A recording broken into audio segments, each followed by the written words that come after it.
Oh hi, I didn't see you there. Welcome to my vlog for the day. For today's custom outro we have a Jazza ghost which fits the character design session I did where I did a sexy ghost, and that is one sexy ghost. To make him sort of transparent, I actually duplicated the background and put it on top of him and just sort of brought down the opacity. So today is one of those pretty straightforward days. I released today's video, which I hope you enjoy, and I'm rendering the 3D pen video, which will go up on Friday, which I can't wait to share with you. It's a bit different as far as the sort of content I normally produce, but I think it'll be really fun and hopefully people enjoy it. But for the rest of the day,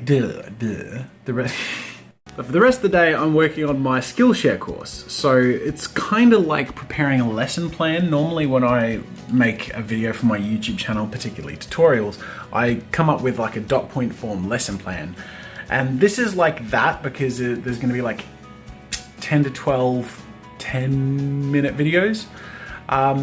And they're all going to be sort of in a lesson plan form. So I've got basic dot points for each of those videos. Now I need to break down those videos into sub dot points, like dot pointception, dotception. I'll shut up now. So this is what my lesson plans normally look like for my YouTube tutorials. This is the lesson plan for the fundamentals of drawing video. And I think these are actually 6 separate videos, so you can see that this is essentially my lesson plan for one whole video. And it just lets me break it into 4 parts. I ad-lib all of the content, but I just have a few things to remember, for example, using a wall analogy, breaking up the drawing people into the body and face, that sort of thing. This is my lesson plan for the Skillshare course, and on the left are the core video breakdown. So I have like let's say we have grounding expectations or setting up your channel with the dot points here, you know, content, theme, name, trailer, etc. And then on the right is what I'm doing as I break everything down into much more extensive notes. So I have my video introduction here. You'll notice that there are 3 kinds of camera shots and they're sort of broken down here. So we have blue, light blue is a talk to camera, which is essentially like this sort of shot here, just me talking straight at the camera.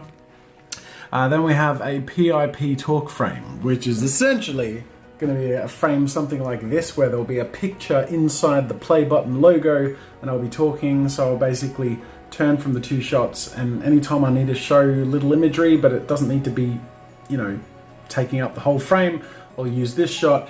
And then the third is the footage overlay. So basically having, you know, footage over the whole screen. And I break up all of the videos into extensive dot points that I'll be using when I record, but I also break those up into the different camera shots. So I'll open up with a front facing shot, then I'll turn into this side thing and I'll use a bunch of little PIP things to keep it interesting.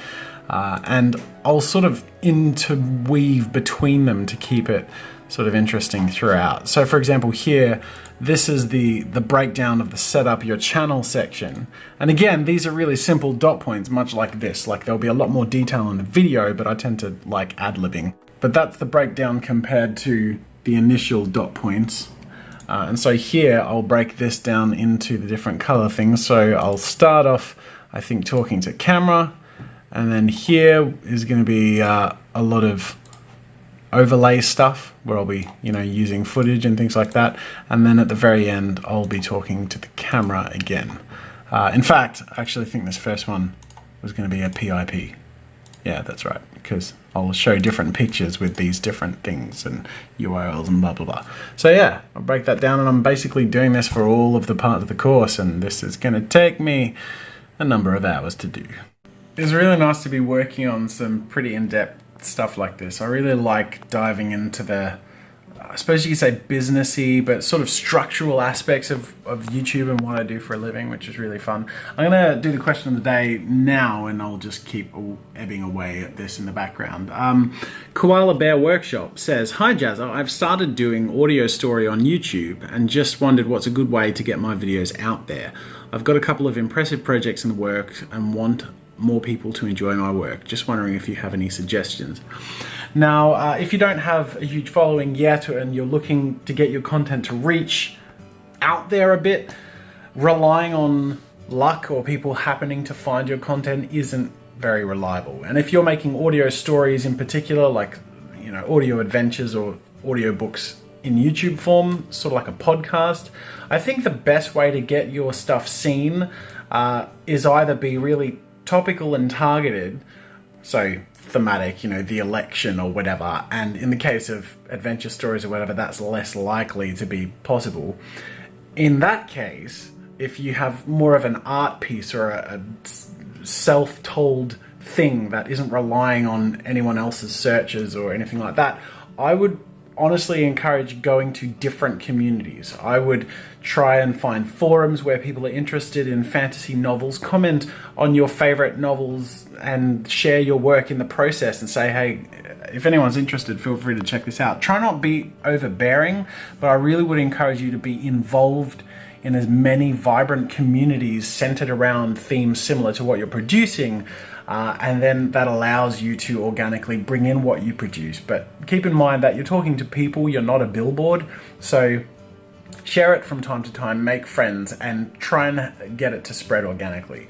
It may be that you get 20 followers in a month or two, but that is the beginning of a movement. And the idea is that a year from now, you might be getting 100, 200 new followers every month, just due to that building up a pace, until eventually you might be getting a few thousand a day because you're making great stories and you've built a huge base of that content and you have a lot of people who are passionate about it and sharing it for you.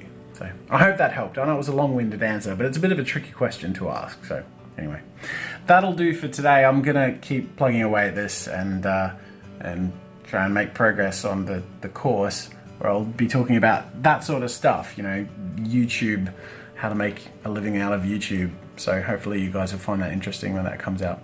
Otherwise, thanks for watching, and until next time, I'll see you later.